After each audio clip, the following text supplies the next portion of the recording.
अन्य बालकों के साथ में निवास कर रहे हैं, पढ़ाई भी कर रहे हैं। गुरुजी उनको खगोल, भूगोल, अर्थशास्त्र, राजनीति सारी शिक्षा देते, लेकिन प्रहलाद जी महाराज को उनमें कोई इंटरेस्ट नहीं, कोई लगाव नहीं। बस जैसा गुरुजी पढ़ाते तो रट्टा मार करके सुना देते, उसके बाद बस भगवान के ध्यान में मस्त रहते। एक दिन की बात है, प्रहलाद जी महाराज को लेकर के चंडामर्क जो हैं राजमहल में आए। हिरण्यकश्यप ने अपने पुत्र को देखा तो बड़े प्रसन्न हो गए, अपने पुत्र को गोद में ले लिया और कहा कि बेटा बहुत दिनों के बाद देख रहा हूं, चल चल अब बता दे आखिर तूने गुरुकुल में क्या क्या पढ़ा,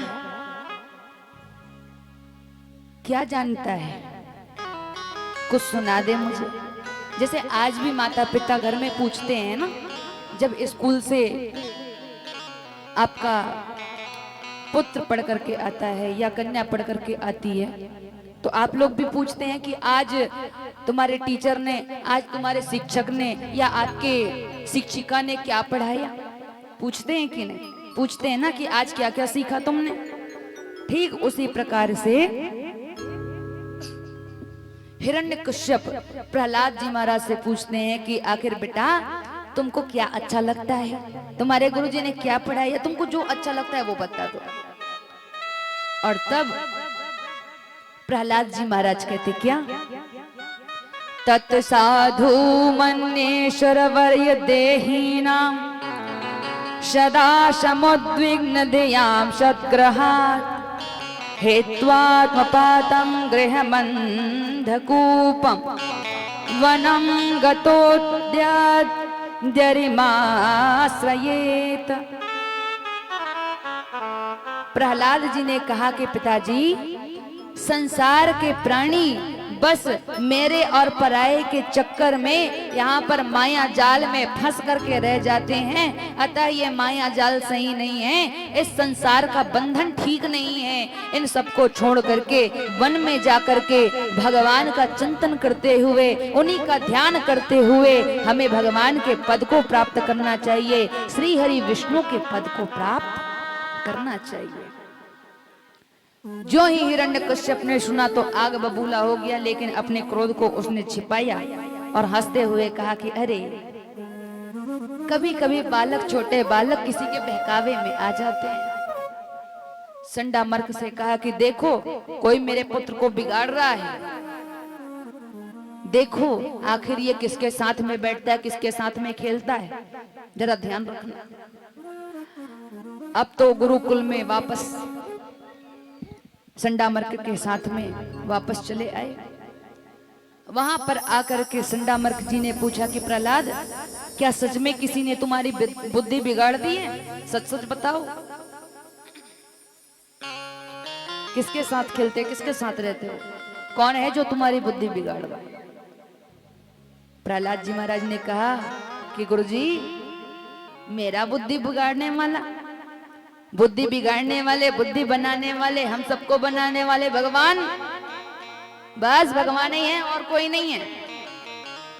मैं तो उन्हीं भगवान का ध्यान करता हूं, इसलिए क्योंकि आपकी बुद्धि बिगड़ी हुई है और आपकी बिगड़ी हुई बुद्धि के कारण मेरी बुद्धि भी ना बिगड़ जाए, इसी कारण से मैं भगवान का चिंतन करता हूं। चंडामर्क अब का क्या करे, गुरुकुल में रहने लगे। पुनः एक बार जब हिरण्यकश्यप के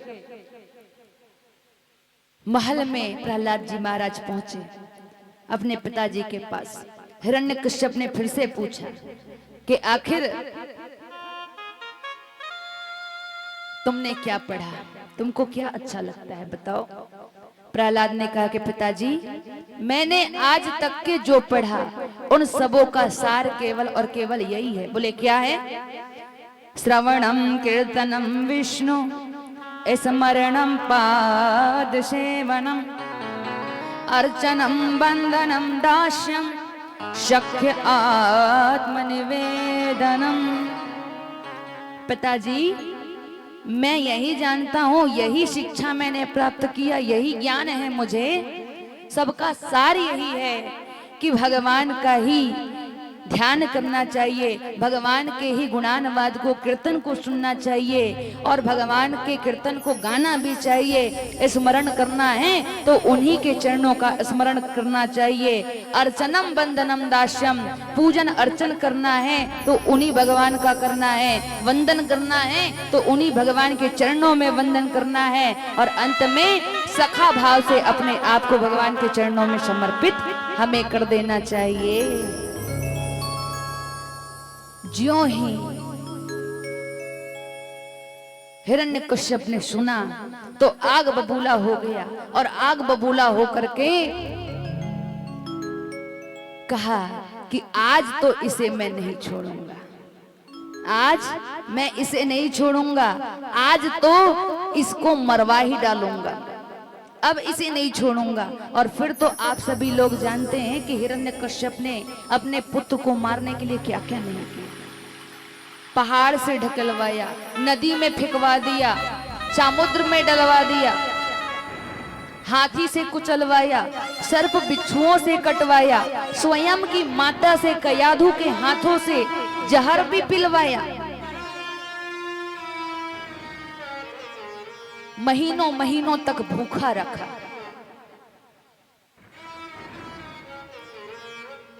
लेकिन फिर भी भगवान ने उनकी रक्षा करी। इतना कुछ हो गया, लेकिन हर समय प्रहलाद जी महाराज तो नारायण नारायण नारायण करते रहते, इसीलिए भगवान ने उनकी रक्षा करी। होलिका आई, होलिका ने अपने भाई को परेशान देखा, उदास देखा, चिंतित देखा, पूछा कि क्या बात है। बोले ये प्रहलाद को मारना चाहता हूं लेकिन मर नहीं रहा। बोले बस इतनी सी बात? बोले हाँ, इसको तो मैं मार सकती हूँ। बोले कैसे? आप चिंता मत कीजिए, बस नगर के बीच में लकड़ी का ढेर करवा दीजिए। लकड़ी का ढेर इकट्ठा हो गया और उसके ऊपर में होलिका बैठ गई। एक कंबल दिया था किसी ऋषि ने, उसे ओढ़ ली और फिर ला करके प्रहलाद जी महाराज को उनके गोद में बिठा दिया। उस कंबल को लेकर के बैठी, क्योंकि महात्मा ने प्रदान किया था और कहा था कि इस कंबल को ओढ़ करके बैठोगी तो तुम अग्नि से जल नहीं पाओगी, अग्नि से जलोगी नहीं। अतः आज कंबल ओढ़ करके बैठी है और गोद में प्रहलाद जी महाराज को बिठाई है। कहा कि आग लगा दो, आग लगा दिया। और जब आग लगा दिया गया तो प्रहलाद जी महाराज तो भगवान का ध्यान कर रहे हैं, श्री हरि विष्णु का ध्यान कर रहे हैं, स्मरण कर रहे हैं, हरि हरि कर रहे हैं। लेकिन ये होलिका जो है अब जलने लगी और जलने लगी तो हाय हाय हाय हाय मुझे बचाओ करके चिल्लाने लगी। प्रहलाद जी महाराज ने कहा कि बुआ हाय हाय मत करो, हरि हरि करो, प्राण बच जाएगा। लेकिन बुआ कहाँ मानने वाली, होलिका हाय हाय करती हुई मर गई और प्रहलाद जी महाराज हरि हरि कहते हुए अपने प्राणों की रक्षा भगवान के द्वारा उन्होंने करवा लिया।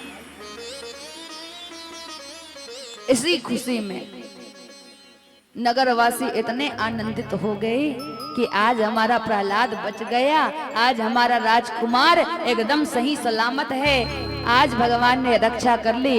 इसीलिए उसी दिन से फिर जो है रंग गुलाल उड़ा करके उस समय में उत्सव मनाए थे, जो आज भी परंपरा चल रही है।